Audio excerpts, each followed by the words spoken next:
Movie शुरू होती है तो हमें ये सीन दिखाया जाता है कि समुंदर से कुछ अजीबोगरीब क्रिएचर्स निकलकर शहर की तरफ बढ़ रहे हैं और उन्हें पैरासाइट्स का नाम दिया गया है। फिर हम एक आदमी को देखते हैं जो कि अपने कमरे में सोया होता है और उनमें से एक पैरासाइट रेंगता रेंगता उसके कान के अंदर चला जाता है। वो आदमी बहुत तड़पता है और उसके बाद फिर से नॉर्मल होकर सो जाता है। अब हमें एक लड़का दिखाया जाता है जिसका नाम शिनची था। वो रात को अपने कमरे में हेडफोन्स लगाकर गाने सुन रहा होता है। वो पैरासाइट उसके कान में घुसने की कोशिश करता है लेकिन उसे घुसा ही नहीं जाता। अब वो उसके नाक के पास चला जाता है। शिनची को खारिश होती है तो वो समझता है कि वो एक कीड़ा है, तो वो उसे पकड़कर दूर फेंक देता है। वो उसको मारने के लिए आगे फिरता है लेकिन तभी वो पैरासाइट उसके हाथ पर काट कर उसके हाथ के अंदर चला जाता है। तभी उसकी मॉम भी वहां पर आ जाती है तो वो उनसे कहता है कि देखे मेरे हाथ में कुछ चला गया है। और जब उसकी मॉम उसका हाथ देखती है तो वो बिल्कुल ठीक होता है। अब अगली सुबह हमें दिखाया जाता है कि शिनची नाश्ते की टेबल पर बैठा होता है तो उसे अपने हाथ में बहुत अजीब फील होता है।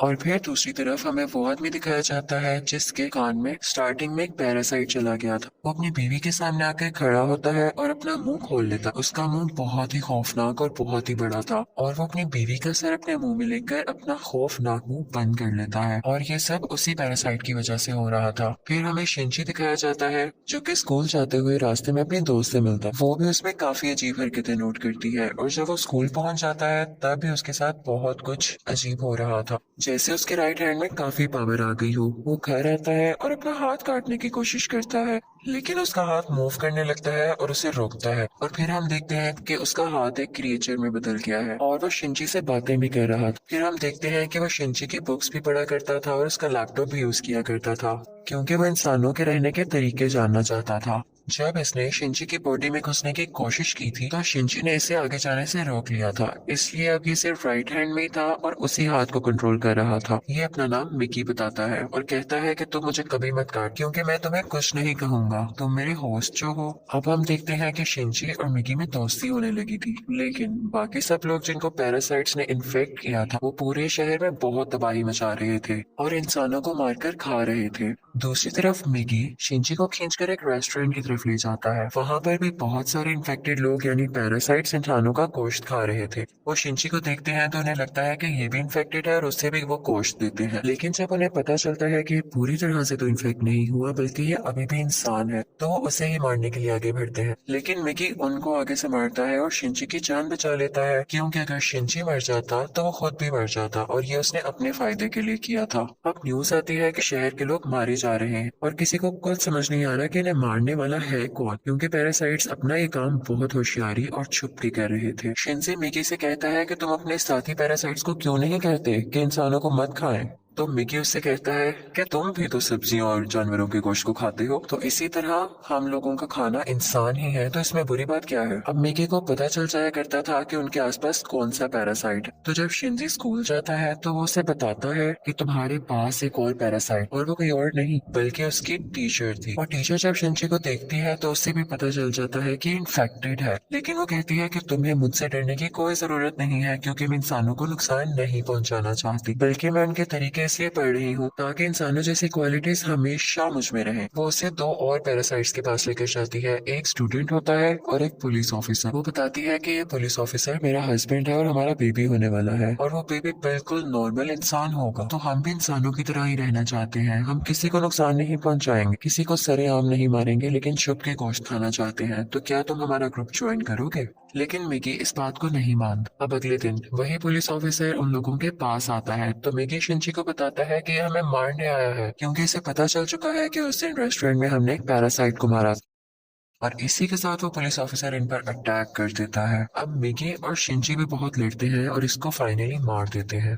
जब शिनची घर आता है तो उसे बहुत बुरा लग रहा कि उसने एक मर्डर कर दिया, लेकिन दूसरी तरफ हम देखते हैं कि पुलिस ऑफिसर की बॉडी से वो पैरासाइट निकलकर किसी और की बॉडी में चला जाता है और ये कोई और नहीं बल्कि शिनची की माँ थी और वो शिनची को मारने के लिए उसकी तरफ बढ़ रही थी। मिकी शिनची को बताता है कि तुम्हें मारना चाहती है तो शिनची उसे कहता है कि खबरदार तुमने मेरी माँ को कुछ कहा, क्योंकि वो अपनी माँ से बहुत मोहब्बत करता था और वो नहीं चाहता था कि उसकी माँ मरे। लेकिन देखते ही देखते उसकी माँ का सर भी बाकी पैरासाइट्स की तरह खुलने लगता है और वो शिनची पर अटैक कर देती है। उसका बहुत खून जाया होता है, वो मरने के करीब होता है। लेकिन अगली सुबह हम देखते हैं कि वो दोबारा से उठ खड़ा हुआ है। तो मिकी उसे बताता है कि तुम बहुत जख्मी हो गए थे, लेकिन मैंने अपने सेल से तुम्हारे जख्म को ठीक कर दिया। लेकिन यहाँ बुरी बात ये थी कि अब शिनची की बॉडी में मिकी के सेल्स चले गए थे और अब वो पूरी तरह इन्फेक्ट हो रहा था। अब शिनची अपनी माँ को ढूंढने लगता है, लेकिन वो कहीं पर नहीं मिलती। तो वो टीचर के पास जाता है और पुलिस ऑफिसर के बारे में पूछता है, लेकिन वो टीचर भी उसे कुछ नहीं बताती। मिकी उसे बताता है कि अब दिन में मुझे भी 4 घंटे सोने की जरूरत पड़ेगी और उस वक्त मैं तुम्हें बचा नहीं सकूंगा, तुम्हें अकेले ही लड़ना होगा। लेकिन क्योंकि मिकी के सेल्स भी अब उसकी बॉडी में थे तो उसके अंदर मिकी की क्वालिटीज भी आने लगी। खैर, फिर हम देखते हैं कि वही स्टूडेंट जो टीचर ने दिखाया था, जो कि अब पैरासाइट बन चुका था, वो भी शिनची के स्कूल में ही एडमिशन ले लेता है।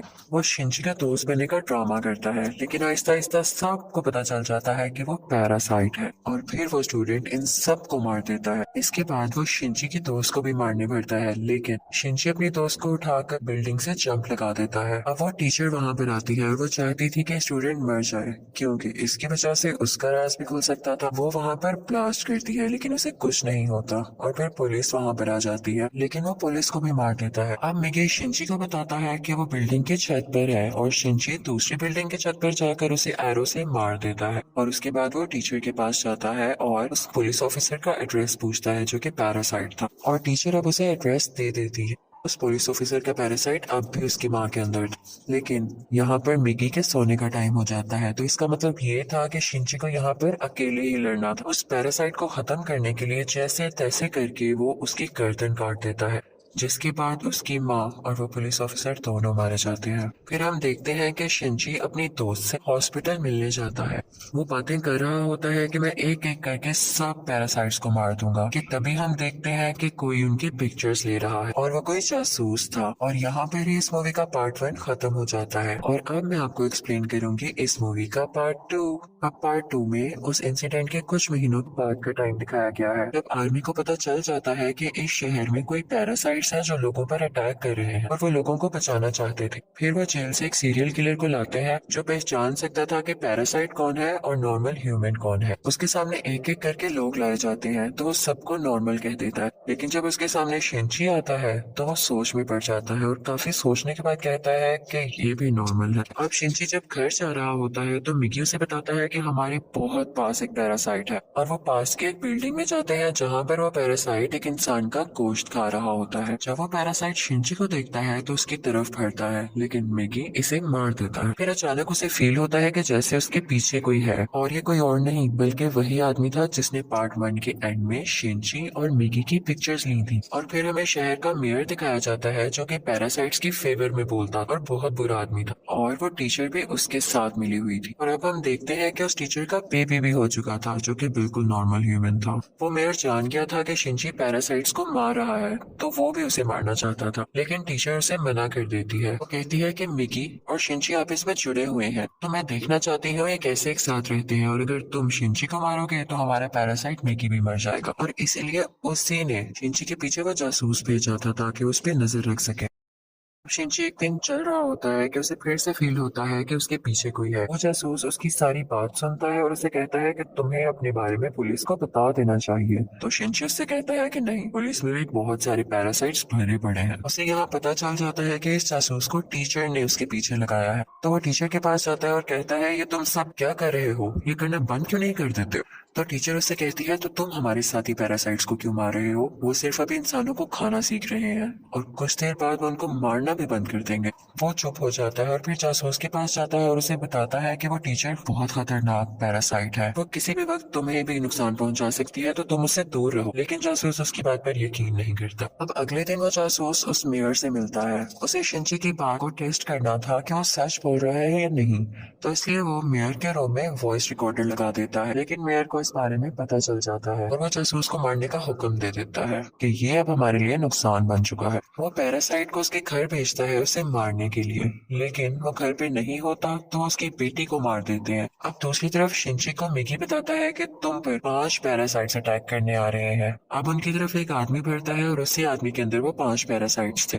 मिगी और शिनची उससे फाइट करते हैं और उसका सर उड़ा देते हैं। उन्हें लगता है कि अब ये मर चुका है, लेकिन अभी तो सिर्फ एक पैरासाइट मारा गया था और 4 अभी भी बाकी थे। बाकी के पैरासाइट्स उसके हाथ में आ जाते हैं और उसे कंट्रोल करने लगते हैं। अब वो टीचर मेयर से कहती है कि जब मैंने तुम्हें मना किया था कि तुम उस जासूस या शिनची को मारने के लिए पैरासाइट नहीं भिजवाओगे तो तुमने ऐसा क्यों किया। अब मेयर यहाँ पर नोट करता है कि उस टीचर के दिल में माँ बनने के बाद इंसानों वाले इमोशंस वापस आ रहे थे, तो इसे बात बिल्कुल अच्छी नहीं लगती। अब उस टीचर को मारने के लिए 3 पैरासाइट्स भेजता है, लेकिन चूंकि वो भी पैरासाइट थी तो उसको पता चल जाता है कि कोई उसे मारने आ रहा है और वो उनको पार्किंग में बुलाती है और उन तीनों से अकेले ही मुकाबला करके उन्हें मार देती है। लेकिन जब वो घर आती है तो वो देखती है कि उसका बच्चा वहाँ पर नहीं है और उसे एक नोट मिलता है जिस पर लिखा होता है कि तुम्हारा बच्चा मेरे पास है और ब्रिज पर मुझसे मिलने आओ। इनफैक्ट वो नोट उस जासूस का था। वो अपनी मरी हुई बेटी का बदला लेना चाहता था टीचर के इस बेबी को मारकर। वो टीचर घबराते हुए शिनची को भी अपने साथ वहाँ लेकर जाती है, तो शिनची उस जासूस को बताता है कि तुम्हें इसे मारकर कुछ नहीं मिलेगा क्योंकि ये बेबी एक नॉर्मल इंसान है। इसी दौरान आर्मी भी वहाँ पर आ जाती है और उन्हें पता चल जाता है कि मेयर ने अपनी बिल्डिंग के अंदर बहुत सारे पैरासाइट छुपाए हुए हैं। अब वो बिल्डिंग से एक एक करके लोगों को निकाल रहे थे और उनमें से जो पैरासाइट था वो उसको शूट करते जा रहे थे। सीरियल किलर भी वहीं पर था और फिर हम मेयर को स्पीच करता हुआ देखते हैं जो बता रहा होता है कि असली मॉन्स्टर्स तो इंसान है जो कि पैरासाइट्स को बिला वजह मार रहे हैं। तो वहां पर बैठे हुए आर्मी के सब लोग उसे शूट कर देते हैं जिससे उसकी डेथ हो जाती है। तभी वो सीरियल किलर चिल्लाने लगता है कि ये इंसान था, ये तो बस पैरासाइट्स का साथ दे रहा था। लेकिन जब वो पीछे मुड़ के देखते हैं तो वही आदमी उनके पीछे खड़ा होता है जिसके अंदर 5 पैरासाइट्स थे। सब उसे शूट करते हैं लेकिन उसे कुछ नहीं होता। फिर हम देखते हैं कि जासूस उस बच्चे को फेंकने ही वाला होता है। टीचर जब ये देखती है तो अपने बच्चे को बचाने के लिए उसे मजबूरी में पैरासाइट बनना पड़ता है। वो अपना एक हाथ निकालकर जासूस की चेस्ट में घुसा देती है जिसकी वजह से सबको पता चल जाता है कि वो एक पैरासाइट है। पुलिस उस पर मुसलसल शूट करने लगती है और वो जान गई थी कि अब उसकी जान नहीं बच सकती, तो वो अपना बेबी शिनची को पकड़ाने आती है। जैसे ही वो बेबी शिनची को पकड़ाती है बहुत ज्यादा गोलियां लगने की वजह से उसकी फौरन डेथ हो जाती है। यहाँ पर शिनची को अपनी माँ भी याद आने लगती है और उसमें इंसानों वाली फीलिंग्स दोबारा से आने लगती है। अब पुलिस शिनची को अपने साथ इन्वेस्टिगेशन के लिए ले जाती, लेकिन साथ ही उन्हें खबर मिलती है कि उस पैरासाइट ने जिसके अंदर 5 पैरासाइट थे आर्मी को मार दिया है। तो शिनची फौरन से कार लेकर वहां पे जाता है और वही पैरासाइट उसकी कार को रोककर उसका एक्सीडेंट कर देता है। अब वो जंगल में चला जाता है और मिगी से कहता है कि जब तक तुम मेरे साथ हो उसको पता चल जाएगा कि हम कहाँ हैं, तो तुम मुझसे अलहदा हो जाओ प्लीज। इसी के साथ वो पैरासाइट फौरन वहां आ जाता है और उन पर अटैक करने लगता है। अब क्योंकि शिनची और मिगी की काफी दोस्ती हो चुकी थी तो मिगी अपनी कुर्बानी दे देता है, यानी अपनी जान सेक्रीफाइस कर देता है, उसकी बॉडी से अलग हो जाता है और शिनची को वहां से भाग जाने का कहता है और मिगी को वो पैरासाइट मार देता है, जिस पर शिनची काफी उदास हो जाता है और फिर अपनी दोस्त के घर की तरफ जाता है। वो उसका बहुत ख्याल रखती है। वो लेटा होता है कि एकदम देखता है कि उसके बाजू में से मिगी का एक और हिस्सा ग्रो कर रहा है और ऐसा इसलिए हुआ क्योंकि जब मिगी ने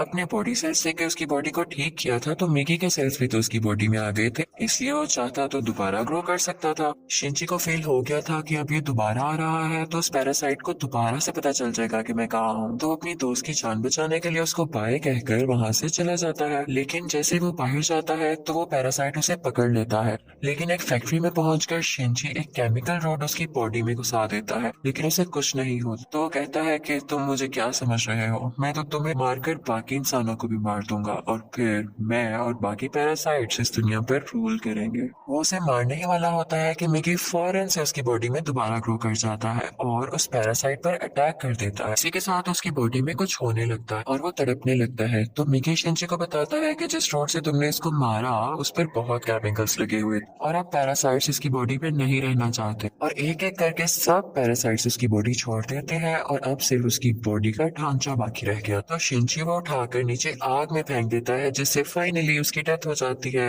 अब हमें काफी दिन बाद का टाइम दिखाया जाता है जब सब कुछ नॉर्मल हो चुका है। तो मिगी शिनची से कह रहा होता है कि अब जैसा कि इस दुनिया में कोई भी पैरासाइट नहीं रहा तो हमें भी साथ नहीं रहना चाहिए, मैं तुमसे अलग हो जाऊंगा। लेकिन शिनची उसे मना कर देता है तो मिगी खुद ही अपने आप को खत्म कर लेता है और शिंजी का हाथ वापस से अपनी फॉर्म में आ जाता है, जिस पर वो काफी उदास हो जाता है और मिगी को मिस करने लगता है। अब हम देखते हैं कि काफी टाइम गुजर गया है और शिंजी और उसके दोस्त अच्छी जिंदगी गुजार रहे थे और वो उस टीचर के बेबी से भी मिलने जाया करते थे कि अचानक हम देखते हैं कि वो सीरियल किलर वापस आ गया था और वो शिंजी के दोस्त को किडनैप कर लेता है। वो उसके कान में कहता है कि असली मॉन्स्टर इंसान है, लेकिन शिंजी की दोस्त उसे कहती है कि असली मॉन्स्टर तो तुम हो, तुम लोगों को मारते हो। तो इस बात पर वो सीरियल किलर उसको बिल्डिंग से नीचे धक्का दे देता है, लेकिन शिंजी फौरन से जाता है और अपना हाथ लंबा करके उसे बचा लेता है और यहाँ पर उसे फील होता है कि उसकी मदद यहाँ पर मिगी ने की है और यहाँ पर मूवी फाइनली खत्म हो जाती है, यानी पार्ट 2 भी। Thank you for watching.